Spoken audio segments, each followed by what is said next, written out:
Určitě už vás někdy napadlo, co by se stalo s výkonem vašich kampaní, kdybyste změnili cenové nabídky, klíčová slova, umístění nebo texty reklam. Google AdWords vám nyní umožní otestovat, jaký dopad by měly vámi provedené změny a na základě výsledků experimentu se rozhodnout, jestli chcete změnu zapracovat nebo ne. Tím výrazně snížíte riziko spojené s testováním nových strategií. V tomto videu se dozvíte, jak nastavit základní parametry experimentů, jak přidat klíčová slova do experimentů a jak testovat cenové nabídky. Na závěr si řekneme, jak experiment spustit. Prvním krokem je nastavení základních parametrů experimentu. V kampani, pro kterou chceme provést experiment, přejdeme na záložku Nastavení. V dolní části stránky klikneme na odkaz Experimentujte a dále na tlačítko Zadejte nastavení experimentu. V zobrazeném formuláři vyplníme název experimentu. Dále zvolíme, v jakém poměru se bude zobrazovat kontrolní a experimentální část.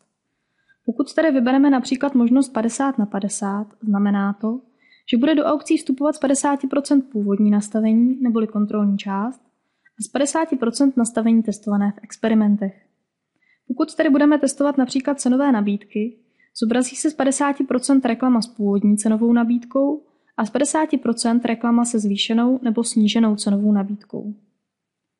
Rozdělení 50/50 pravděpodobně prozradí rozdíly nejrychleji, protože budou nejrychleji získána statisticky významná data. V další části definujeme dobu, po kterou experiment poběží. Můžeme zvolit buď to automatický start, nebo zapsat konkrétní datum spuštění experimentu. Stejně tak můžeme určit, jestli chceme experiment ukončit po 30 dnech od spuštění, nebo si zvolíme nějaké konkrétní datum. Všechny uvedené položky je možné později upravit. Zajímá vás, jaký by byl výkon reklamní sestavy, pokud byste přidali další klíčová slova? Nyní si to můžeme pomocí experimentu otestovat. Na kartě Klíčová slova klikneme na tlačítko Přidat klíčová slova. Nejprve zvolíme sestavu, do které chceme klíčová slova přidat. Nová klíčová slova můžeme vymyslet sami, nebo je vybereme z návrhu. Až dosud vás asi nic nepřekvapilo. Než ale klikneme na tlačítko Uložit, zaškrtneme možnost přidat klíčová slova pouze pro experimenty. Nově přidaná slova tedy budou nyní ve stavu pouze experiment. Původní klíčová slova jsou standardně ve stavu kontrola a experiment. Stav můžeme změnit kliknutím na ikonu vlevo od klíčového slova. Změna cenových nabídek je také jedním z faktorů, který může výrazně ovlivnit výkon vašich kampaní. Dopad však může být jak pozitivní, tak negativní a je tedy dobré si změny nejdříve otestovat. Cenové nabídky můžeme v rámci experimentu měnit na úrovni sestav i klíčových slov. My si ukážeme nastavení u klíčových slov, ale postup pro změnu u reklamních sestav je v podstatě stejný. Přejdeme na kartu Klíčová slova. Než začneme s úpravami, je nutné nastavit zobrazení pro segment Experiment.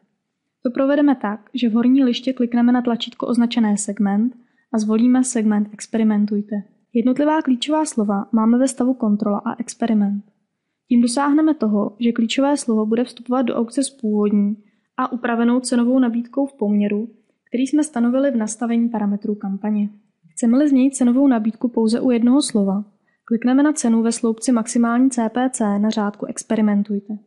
V zobrazeném formuláři vybereme, zda chceme nabídku snížit či zvýšit a následně napíšeme, kolika procentní změna bude. Klikneme na tlačítko Uložit. Pokud chceme provést změnu pro více klíčových slov, označíme tato slova pomocí checkboxu a dáme možnost upravit. Nyní opět v řádku Experimentujte napíšeme, jak velkou změnu chceme testovat.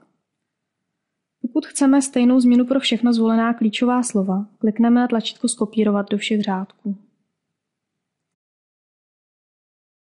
Nyní jsme se všemi nastaveními experimentu hotovi a můžeme přejít k jeho spuštění.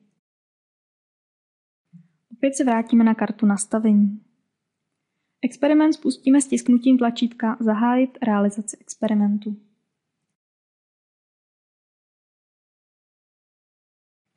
Věříme, že vám naše video s experimentováním pomůže a budeme se těšit brzy na shledanou.